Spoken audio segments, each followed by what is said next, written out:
శ్రీ లలితా సహస్రనామ శ్లోక వివరణ. శ్లోకములు 115, 116. నిత్యతృప్త భక్తనిర్నియంత్రి నిఖిలేశ్వరి మైత్ర్యాదివాసనాలభ్య మహాప్రళయ సాక్షిణి. ఓం నిత్యతృప్తాయే నమః. సర్వకాలాలలో సర్వదా తృప్తితో అంటే సంతోషంతో ఉండు తల్లికి నమస్కారము. ఓం భక్తనిధయే నమః. భక్తుల కోరికలను తీర్చు గొప్ప నిధి అయిన తల్లికి నమస్కారములు. ఓం నియంత్రియే నమః. సర్వలోకాలను నియమిస్తూ ఏది ఎలా ఉండాలో అలా నియంత్రిస్తూ ఉన్న తల్లికి నమస్కారములు అని అర్థము. ఓం నిఖిలేశ్వర్యై నమః. సమస్త ప్రపంచాలకు ఈశ్వరి అయిన తల్లికి నమస్కారములు. ఓం మైత్ర్యాది వాసనాలభ్యాయే నమః.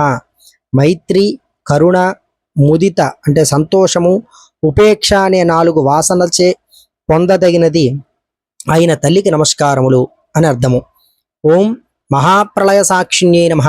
మహాప్రళయమున సాక్షిగా విరాజిల్లు తల్లికి నమస్కారములు. సమస్త విశ్వము లయించిపోవడమే మహాప్రళయం. తాను సృజించిన సమస్తము తనలోనే లయించిపోవడంతో జగన్మాత మాత్రం తానుగా మిగిలి ఉండడాన్ని ఈ నామం సూచిస్తుందని ఈ శ్లోకానికి అర్థము. 116వ శ్లోకము. పరాశక్తి పరానిష్ట ప్రజ్ఞాన ఘనరూపిణి మాధ్వీపానాల సామత్త మాతృక వర్ణరూపిణి. ఓం పరాశక్తి అయి నమః. పరస్మై శక్తి అయి నమః. అన్ని శక్తులకు మూల కారణమైన మహోత్కృష్ట శక్తి అయిన తల్లికి నమస్కారములు. ఓం పరానిష్టాయై నమః. పరాయై నిష్ఠాయై నమః. ఆత్మయందే లగ్న మనస్సు గల స్మాత్మానందంలో మునిగి ఉండేటువంటి తల్లికి నమస్కారములు. ఓం ప్రజ్ఞాన ఘనరూపిణ్యై నమః.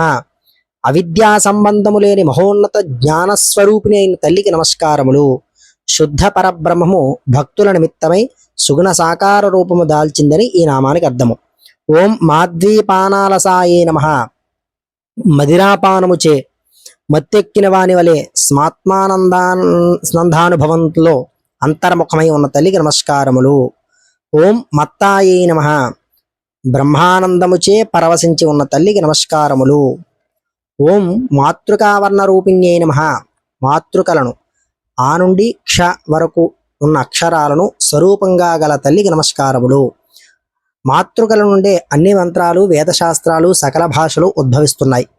అంటే సమస్తము జగజ్జనని నుండే ఆవిర్భవిస్తున్నాయని ఈ యొక్క శ్లోకానికి అర్థముగా చెప్పబడింది. ఛానల్ సబ్స్క్రైబ్ చేసుకోండి. మరింత సమాచారాన్ని మీకు అందిస్తాను. స్వస్తి.